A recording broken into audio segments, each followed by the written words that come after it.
Praise the Lord. യോശുവയുടെ പുസ്തകം 5-ാം അധ്യായത്തിന്റെ 9-ാം വാക്യത്തിൽ യഹോവ യോശുവയോട് ഇന്ന് ഞാൻ മിസ്രയീമിന്റെ നിന്ന് നിങ്ങളിൽ നിന്ന് ഉരുട്ടിക്കളഞ്ഞിരിക്കുന്നു എന്ന് അരുളി ചെയ്തു. ഏറിയ ചില സംവത്സരങ്ങൾ മിസ്രയീമ്യൻ നിന്നകൾ മിസ്രയീമ്യ അടിമത്തത്തിന്റെ അനുഭവത്തിലൊക്കെ കിടന്ന തന്റെ ജനത്തിനു വേണ്ടി സർവശക്തനായ ദൈവം എന്നേക്കുമായി അവരുടെ മേലുള്ള മിസ്രയീമ്യ നിന്നകളെ നീക്കിക്കളഞ്ഞ് അവർക്ക് വേണ്ടിയുള്ള ശ്രേഷ്ഠമായ മാന്യമായ ഒരു വാഗ്ദത്ത ദേശത്തേക്ക് സർവശക്തനായ ദൈവം അവരെ നടത്തുകയാണ്.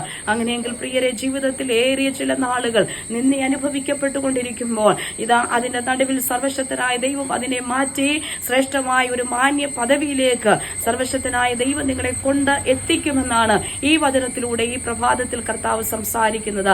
മക്കളില്ലാത്തതിന്റെ പേരിൽ നിന്ദിക്കപ്പെട്ടവളാണ് ഹന്ന.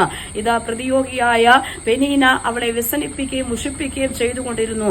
എന്നാൽ അതിന്റെ നടുവിൽ ആലയത്തിൽ ചെന്ന് കരഞ്ഞവൾക്ക് വേണ്ടി പ്രാർത്ഥിച്ചവൾക്ക് വേണ്ടി സർവശക്തനായ ദൈവം എന്നേക്കും അവളുടെ നിന്ദകളെ മാറ്റി നല്ല ഒരു ശമൂവേൽ ബാലനെ അവരുടെ കരങ്ങളിൽ കർത്താവ് കൊടുത്തുവെങ്കിൽ, അതേ പ്രിയരെ, ജീവിതത്തിൽ ഏതെല്ലാം വിഷയങ്ങളിലാണ് ഒരുപക്ഷെ നിങ്ങൾ നിന്നെ അനുഭവിക്കുന്നത്, മക്കളില്ലാത്തതിന്റെ പേരിൽ, അതേ തലമുറകൾ സംബന്ധമായി, ദേശത്ത് മറ്റു പലവിധമായ വിഷയങ്ങൾ സംബന്ധമായി ഒക്കെ നിന്ദകൾ അനുഭവിക്കപ്പെടുമ്പോൾ ഇതാ ഇതിന്റെ നടുവിൽ സർവശക്തനായ ദൈവം നിങ്ങൾക്ക് വേണ്ടി പ്രവർത്തിക്കും. ആ നിന്ദകളെ മാറ്റി ഒരു സക്കരിയാവിന്റെ മേൽ എലിശബത്തിന്റെ മേൽ പ്രവർത്തിച്ച ദൈവം, അവർക്ക് വേണ്ടി ഉത്തരങ്ങളെ നൽകിയ ദൈവം വാസ്തവമായി നിങ്ങളെ മാനിക്കുമെന്ന് ഈ വചനത്തിലൂടെ സർവശക്തനായ ദൈവം നിങ്ങളോട് സംസാരിക്കുന്നു. ആകയാൽ ഏറിയ പ്രത്യാശയോടെ മുൻപോട്ട് പോകുക, ഉപവസിച്ച് പ്രാർത്ഥിച്ച് ദൈവസന്നിധിയിൽ ദൈവപാദപീഠത്തിൽ ഇരിക്കുക. നിങ്ങൾക്ക് വേണ്ടി ദൈവപ്രവൃത്തി വെളിപ്പെടും.